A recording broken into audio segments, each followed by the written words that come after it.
সম্পূর্ণ ভিডিওটি দেখুন, ভালো কিরে লাগবে। সবুজ, তুই ভেলায় চড়ে মাসির বাড়ি আসলি কেন? মাসি, নদী পাড়ের পয়সা ছিল না আমার কাছে। আহা, বাচ্চাটা আমার শুকিয়ে গেছে, বাড়িতে চল খেতে দেবো। মনে হয় আমি বেঁচে নেই। মাসিকে কি করে বলি? মাসি তো ভয় পাবে। কিরে সবুজ, কি ভাবছিস? আর চলো মাসি।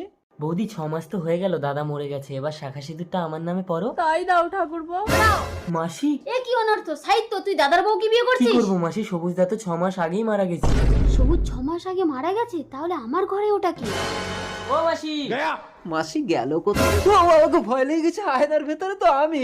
মাঝে মধ্যে আমাকে ভূতের মতো লাগে। জয় চন্ডাল। বাল বাবা, ওই যে ভূত। চন্ডাল, বাল বাবা, এ মরে ভূত হয়ে আজ 6 মাস ধরে আমার ঘরে বসে খাচ্ছে। তুই ভয় পাস না, একে আমি বোতলে ঢুকিয়ে মিশরে চালান দিয়ে দেবো। জয় চন্ডাল, এই ঢোক বোতলে। না বাল বাবা, আমি মনে হয় মরিনি। ওইটুকু বোতলের মধ্যে আমি ঢুকতে পারবো না। আমি চলে যাচ্ছি। যোগ মায়া, এ তো ভূত না, জীবন্ত মানুষ। মানুষ, জয় বাবা। আমাকে